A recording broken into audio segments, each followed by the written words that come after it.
ये भारत की जनता है, तुम्हारे झोले को भी जांच करेगी, तब समझ लेना कि बीएसपी के लोग कैसे होते हैं। बाबा साहब ने नहीं लिखा, वो बाबा साहब अंग्रेजों की गुलामी करते थे, चाटुकारिता करते थे। संविधान BN राव साहब ने लिखा। इस पर बहुजन समाज क्या उनको जवाब देगा कि मेरा क्या लिए हो, मैं तो फकीर आदमी हूँ, झोला लेकर चल दूंगा। जबरदस्ती नसबंदियाँ हो गई, जबरदस्ती नसबंदियाँ कर दी हमारे देश के लोगों को, हमारे पुरखों की जबरदस्ती पकड़ पकड़ के इन्हें गांधीवादियों ने। आए जोगी मोदी, अब सुधर जाओ, अब तुम्हारी सत्ता जो है न प्रदेश में न देश में आने वाली है। अब अगर आएगी तो बहुजन समाज आएगा। तो यही मोदी के चमचे वकीलों की क्या औकात है, जा करके चीफ जस्टिस साहब के ऊपर जूता मारते हैं। ये सोचने की बात है। कहाँ गई सरकार? मैं उन सरकार से पूछना चाहता हूँ। कहाँ से आए हैं? हम कानपुर से आए। कानपुर से आए हैं। तो आज यहाँ क्या करने के लिए आए हैं? आज बहन जी को मुख्यमंत्री बनाने के लिए आए हैं। बहन जी को मुख्यमंत्री बना देंगे, 5वीं बार बना देंगे 27 में। ये हमारे लोगों का संकल्प है, 5वीं बार बना देंगे मुख्यमंत्री। सन 27। क्या नाम है आपका? संतोष कुमार। संतोष कुमार, यानी संतोष कुमार जी। हाँ, बिल्कुल बिल्कुल, थोड़ा आगे जी। मैं ये कहना चाहूँगा कि सम्मानित भारतीय सर्वजन भाइयों से कि पूरे विश्व में सिर्फ 2 ही लोग हैं, एक धर्म और एक धम। धर्म एक ही भाषा कह रहा है, हर धर्म बहुत है लेकिन धर्म भाषा एक ही कह रहा है, आत्मा, परमात्मा और ईश्वर ये है। लेकिन धम कह रहा है ना आत्मा है, ना परमात्मा, ना ईश्वर है, सिर्फ मानवता है। तो धर्म और धम सिर्फ 2 ही हैं पूरे विश्व में, पूरे विश्व में 2 ही हैं। और भारत में भी 2 हैं। कहाँ हैं? बस सिर्फ और कोई नहीं है, वो कोई तीसरा नहीं है, सिर्फ एक गांधीवादी और एक अम्बेडकरवादी। मैं सर्वजन सम्मानित सर्वजन देशवासियों से कहना चाहूँगा कि आप कहाँ हैं? यहाँ 2 लोग हैं, एक गांधीवादी और एक अम्बेडकरवादी। मैं सर्वजन सम्मानित लोगों से कहना चाहूँगा, सभी से, कि आप कहाँ हैं और आप जहाँ हैं इस देश में क्या हो रहा है और क्या हो रहा है ये, और क्या होने दोगे? यहाँ सिर्फ 2 ही लोग हैं, एक गांधीवादी और अम्बेडकरवादी, तीसरा कोई नहीं है। सिर्फ कांग्रेस ने शुरू से सत्ता यहाँ की है, वो सोच कर रही है। एक सांप है, एक नांग है, वे सपोले एक दूसरे को आपस में करते रहते हैं। ठीक है, पूरा षड्यंत्र जो भी है कांग्रेस शुरू से घटिया ही किया है। कांग्रेस ने किया है, हमारे दलितों पर शोषण किया है, अत्याचार किया है शुरू से लेके अभी तक। बताओ, जबरदस्ती नसबंदियाँ हो गई, जबरदस्ती नसबंदियाँ कर दी हमारे देश के लोगों को, हमारे पुरखों की जबरदस्ती पकड़ पकड़ के इन्हें गांधीवादियों ने जबरदस्ती नसबंदियाँ कर दी हमारे देश को। इतना मतलब कमजोर, हमारे महापुरुषों, हमारे पूर्वजों को कौन बना दिया इन्होंने? नसबंदी, जबरदस्ती नसबंदी नहीं होती, एक साथ होती है, एक साथ होती है, संविधान कहता है। लेकिन जबरदस्ती नसबंदी करी है इन लोगों ने, आप ये भूलेंगे नहीं। इसलिए यहाँ सिर्फ 2 ही लोग हैं शुरू से, फिर भी दोहरा रहा हूँ मैं, एक गांधीवादी और एक अम्बेडकरवादी। हावी, इस समय हावी कौन है? गांधीवादी हावी है या अम्बेडकरवादी हावी है? अम्बेडकरवादी हावी है, इसलिए उनको बुराई करने में हम मजबूर कर रहे हैं, गद्दारी करने में उनको मजबूर कर रहे हैं, क्योंकि बुराई गद्दारी करती है। आपने गांधीवादी और अम्बेडकरवादी की बात किया, RSS कहाँ पे आती है? RSS कहाँ पे? गांधीवादी की देन है, तो हम मालूम है गांधी RSS किसने बनाया? RSS की स्थापना कांग्रेस ने तो की है भैया। अब बद को कहो कि नहीं, वो तो बाकी वो गा रही, तो झूठ है। EVM कौन लाया? कांग्रेस ने लाई भैया, बाकी बीजेपी कर रही, वो झूठ है। ये सब चूतिया और चोचड़े बनाना छोड़ दो और बहुजन समाज पार्टी को गिराने के लिए खुद गिर गए। खुद गिरना पड़ता है तो हम लोगों को गिराओगे, ये तो हम जान गए। लेकिन हमारे लोगों को, कुछ चमचों को हमारे पास भेजकर, हमारा वोट काटकर, कांग्रेस से कह रहा हूँ अच्छे नहीं कर रहे हो जी तुम, क्योंकि किसी के घात कर रहा है हमारे कुछ चमचों को। मानवर साहब ने तो पहले ही समझा दिया था कि चमचे आएंगे हमारे, उनकी औकात नहीं है कि हमारे सामने कर सके। चमचा युग किताब भी उन्होंने लिखी, चमचा युग किताब भी लिखी। आप तो कह रहे हैं, आप तो बहुत आगे हैं, तो चमचा युग किताब भी पहले समझा रहे हमारे महापुरुष, कि उन्होंने ये कहा था कुछ हमारे लोग भूखे प्यासे जो गुंडे हैं, जो जेलों में डरे रहे, उनको कुछ पैसों की लालच में ये हमारे पास भेज सकते हैं। औकात नहीं है कांग्रेस की किसी की कि और हमारे सामने कर सकें, लेकिन हमारे लोगों को भेजते हैं सिर्फ वोट काटने के लिए। हमारी जनता को, भोली भाली जनता को गुमराह कर देते हैं, इसलिए हम थोड़ा वोट में कमज़ोर हो जाते हैं। लेकिन नहीं, फिर भी हम कह रहे हैं, सर्वजन से कह रहे हैं, सर्वजन सम्मान सर्वजन से कह रहे हैं कि आप लोग समझो इसकी इनकी गद्दारी को। इतनी गद्दारी नहीं होनी चाहिए राजनीति में यार। वोट से जीतो, नोट से क्यों जीत रहे हो। जय भीम। चलिए ठीक है। आप कहाँ से आए हैं, आज कार्यक्रम को लेकर के क्या कहेंगे? यहाँ इधर थोड़ा जी।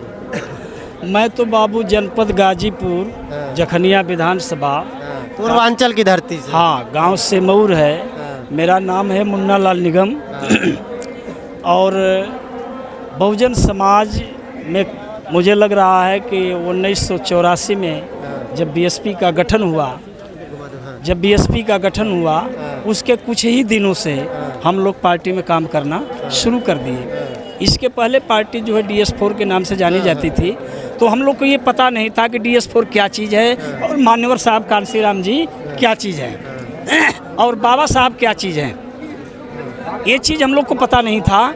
लेकिन जब हम लोग धीरे धीरे पार्टी में आना शुरू किया और मिशन मूवमेंट के बारे में जानना शुरू किया, कैडराइज जब हम लोग हुए, तब ये पता लगा कि बीएसपी एक बहुत बड़ा आंदोलन है।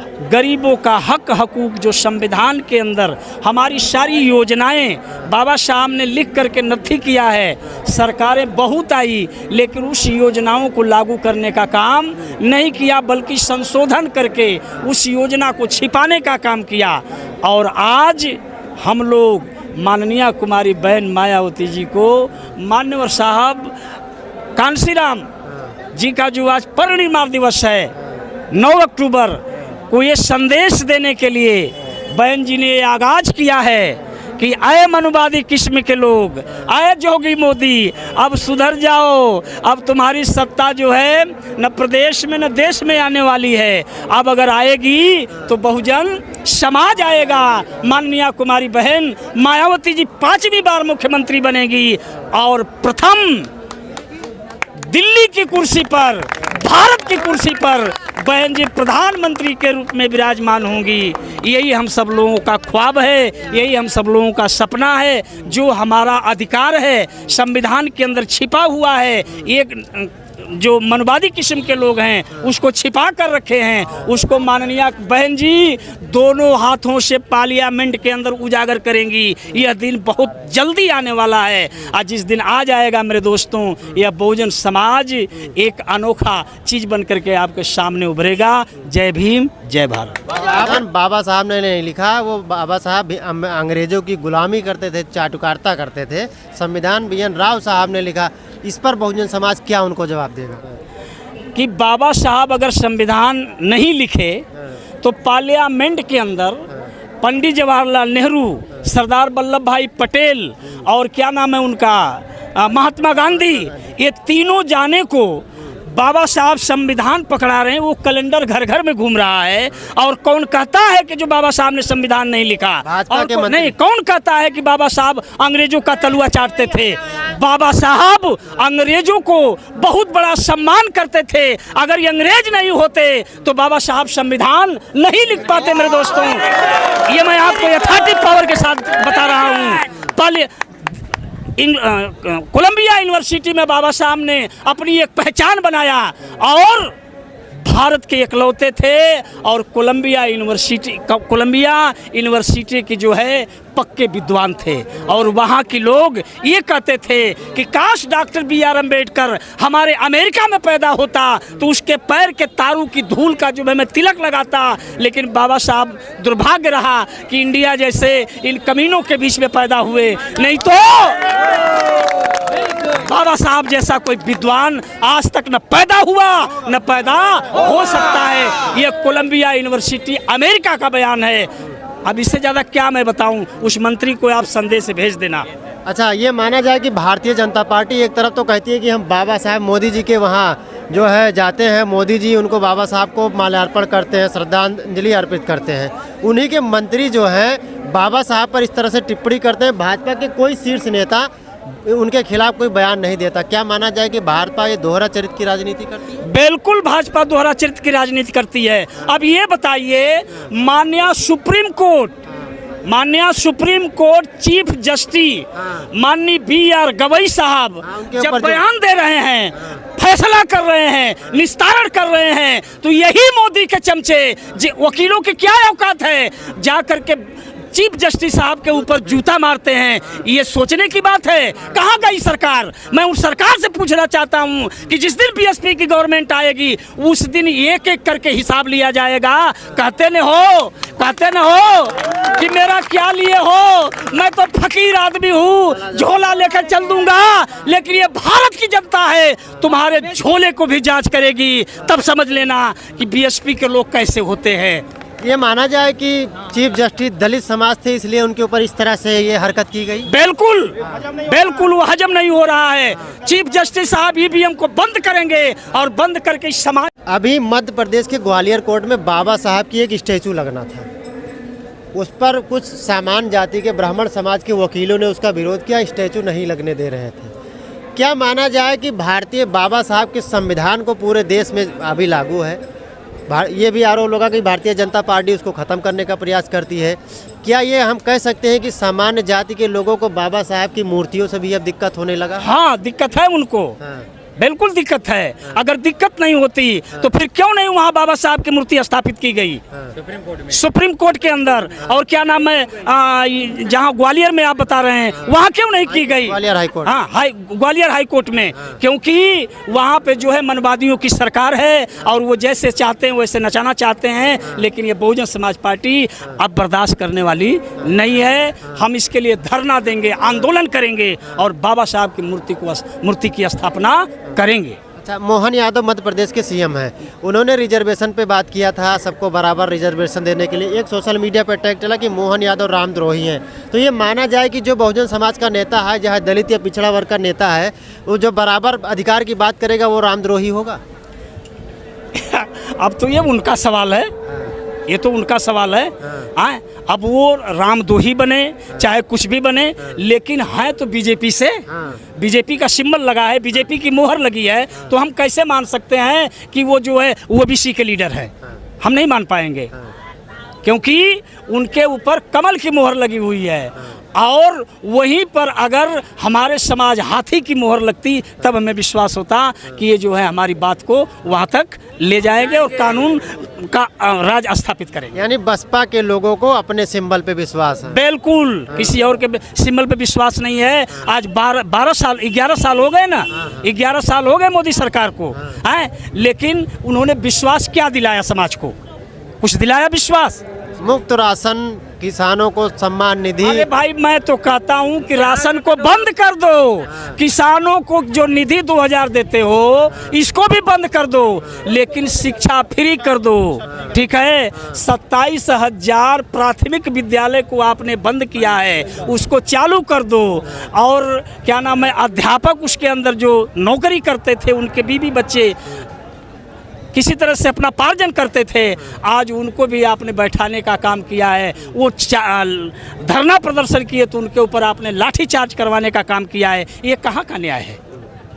ये कहाँ का न्याय है? हम कैसे विश्वास मानेंगे कमल के फूल वाले के सिंबल पर? हमें तो बस हाथी के सिंबल पर विश्वास है और किसी सिंबल पर नहीं। अगर अब आप ये देख लो, आप ये देख लो कि कल जो है इस सैलाब को देख करके, सिर्फ सुनगुनाहट देख करके अखिलेश यादव की जो है मानसिक टेंशन बढ़ गई और सुबह जो है बिन बताए हुए, बिना टेलीफोन किए हुए माननीय आजम साहब के घर पे पहुंच गए आप मिलने। कहीं बसपा की तरफ, बसपा के अंदर कहीं आपकी घुसपैठी न हो जाए। लेकिन आप कितना हूँ समझाओगे? आज मुस्लिम समाज, बहन जी ने जो वक्फ बिल के प्रति बयान दिया था, उससे आजम खां बहुत प्रसन्न है और वो बीएसपी का दामन थामना चाहते हैं, लेकिन कुछ लोग उनको गुमराह करना चाहते हैं। ऐसा नहीं होगा। तो इन्हीं सब बातों से मैं अपनी बात को यहाँ विराम देता हूँ। एक सवाल आपसे और लेंगे। प्रधानमंत्री जी या भारतीय जनता पार्टी के लोग एक देश एक चुनाव की वकालत करते हैं, एक देश एक शिक्षा की बात क्यों नहीं की जा रही? यहाँ पर युवा वर्ग भी हैं, उनसे भी जानेंगे। सबसे पहले आप, यही तो बात है ना, यही तो बात है कि एक साथ चुनाव होगा, चाहे विधानसभा का हो, चाहे लोकसभा का, चाहे कोई भी, तो उनमें वो बेनिफिट मार जाएंगे, बूथ कैप्चरिंग कर लेंगे। आज भी कर रहे हैं, आज तो ईवीएम से कर रहे हैं खुल्लम खुल्ला हैं, लेकिन ऐसा होने नहीं दिया जाएगा। हम लोग चूड़ी थोड़े नहीं पहने हैं, ये बहुजन समाज चूड़ी पहना है, ये भी गर्दन कटाने के लिए तैयार हो जाएगा। ऐसा कुछ नहीं है, उनकी औकात नप गई है। अब वो धीरे धीरे अब सलाम लेकर के विदा होने जा रहे हैं। इन्हीं बातों से मैं अपनी बात को बहुत बहुत धन्यवाद। अभी आपने देखा बहुजन समाज पार्टी के समर्थक थे, आगे क्या होता है मैं आपको बताएंगे। बने हैं तब तक के लिए सभी साथियों को सलाम, जय हिंद।